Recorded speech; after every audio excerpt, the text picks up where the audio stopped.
இப்போ parents support இல்லாமல் யாராலையும் எதுவுமே பண்ண முடியாதுண்ணா. இப்போ நான் இந்த கிரிக்கெட்டிங் ஃபீல்டில் இருக்கேன்னா இதுக்கு ரொம்ப முக்கியமான காரணம் வந்து எங்கள் பேரண்ட்ஸு. கிரிக்கெட்டர்ஸும் பாண்டிச்சேரியும் சரி, வில்லியனூர் மோஹித் கிங்ஸும் சரி, ரெண்டுமே இருக்குன்னா அதுக்கு ஒரே ஒரு ஆள் வந்து தாமு சார் தான். அவர் இல்லைனா இவ்வளோ பெரிய கிரவுண்ட் இல்லை.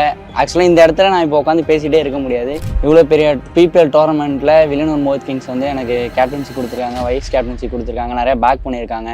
என் தம்பி என்கிட்ட நிறையா பேசியிருக்கான். இப்போ என் கூட இல்லை, இருந்தாலும் அவனோட பிளெஸிங்ஸில் தான் நான் இப்போ வரைக்கும் இந்த பிபிஎல் எல்லாமே ஆடிட்டுருக்கேன்.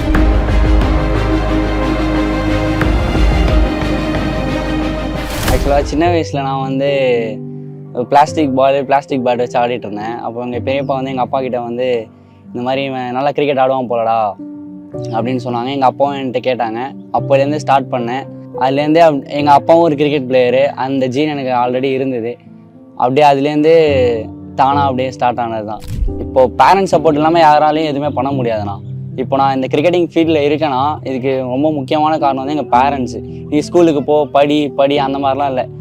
நீ விளாடணுமா விளையாடு, உனக்கு என்ன தோணுதோ நீ பண்ணு, அந்த ஃபீல்டில் நீ சக்ஸஸ் ஆனால் நல்ல விஷயந்தான். சின்ன வயசுலேருந்தே எங்கள் அப்பா அம்மா தான் என்னை மோட்டிவேட் பண்ணி, நான் கிரிக்கெட் எனக்கு ரொம்ப பிடிக்கும் கிரிக்கெட்டு.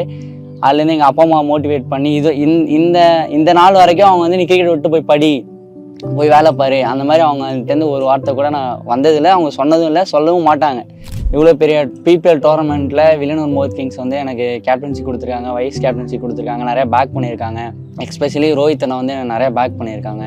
ஆக்ஷனில் கூட வந்து என்னை ஐகான் பிளேயரில் எடுத்தாங்க. அது ரொம்ப சந்தோஷமாக இருந்தது.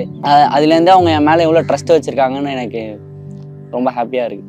கிரிக்கெட்டர்ஸும் பாண்டிச்சேரியும் சரி, வில்லியனூர் மோஹித் கிங்ஸும் சரி, ரெண்டுமே இருக்குன்னா அதுக்கு ஒரே ஒரு ஆள் வந்து தாமு சார் தான். அவர் இல்லைனா இவ்வளோ பெரிய கிரவுண்ட் இல்லை. ஆக்சுவலாக இந்த இடத்துல நான் இப்போ உட்காந்து பேசிகிட்டே இருக்க முடியாது. ரொம்ப பெரிய தேங்க்ஸ் சொல்லணும்னா அது வந்து தாமு சாருக்கு தான் சொல்லணும். ஆக்சுவலாக நிறையா கோச்சஸ்ஸு, நிறையா ஃப்ரெண்ட்ஸ், நிறையா பேர் நிறையா விஷயம் சொல்லியிருக்காங்க. நான் அது எல்லாத்தையும் தாண்டி என் தம்பி என்கிட்ட நிறையா பேசியிருக்கான். என் தம்பி வந்து எனக்கு நிறையா மோட்டிவேட் பண்ணியிருக்கான். இப்போ என் கூட இல்லை, இருந்தாலும் அவனோட பிளெஸிங்ஸில் தான் நான் இப்போ வரைக்கும் இந்த பிபிஎல் எல்லாமே ஆடிட்டுருக்கேன். எப்படி அவனும் ஒரு கிரிக்கெட் பிளேயரு. இப்போ அவனுக்கும் சேர்த்து தான் நான் இப்போ கிரிக்கெட் ஆடிட்டுருக்கேன். என் டிஸ்ட்ரிக்ஸ்லேருந்து நான் ஸ்டேட் ஆடிட்டுருக்கேன். 5 இயர்ஸாக ஆடிட்டுருக்கேன். அதில் ஃபஸ்ட்டு எனக்கு கோச்சு காரைக்காலில் வந்து கோச்சுனா வந்து கருப்புசாமி சார் தான். Karuppusamy sir, Visu sir, Ramdas sir, இவங்க எல்லாருமே வந்து ரொம்ப பெரிய ஒரு ரோல்.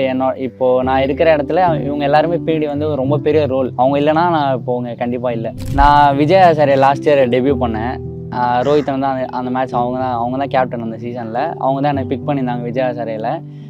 ஃபஸ்ட் மேட்ச் ஆடும்போது எனக்கு ஃபஸ்ட் மேட்ச் ஆடுறோம், ஒரு இவ்வளோ பெரிய விஜயா சார் ரொம்ப பெரிய டோர்னமெண்ட்டு வந்து எனக்கு ஒரு மாதிரி ப்ரெஷராகவே இருந்துச்சு. நம்ம என்ன பண்ண போகிறோம், நம்ம இந்த இடத்துல வந்து நம்மளால் எவ்வளோ பண்ண முடியும் என்னென்னு. ஆனால் அந்த மேட்ச் நான் வந்து அடித்தேன். அதுக்கு காரணம் வந்து ரோஹித் அண்ணா தான். அவர் அவ்வளோ பேக் பண்ணார். அப்போ அவ்வளோ பெரிய டீமோட நான் ரன்ஸ் அடிக்கும்போது எனக்கு வந்து அது ரொம்ப பெரிய ஒரு கான்ஃபிடன்ஸ் பில்ட் பண்ணுச்சு.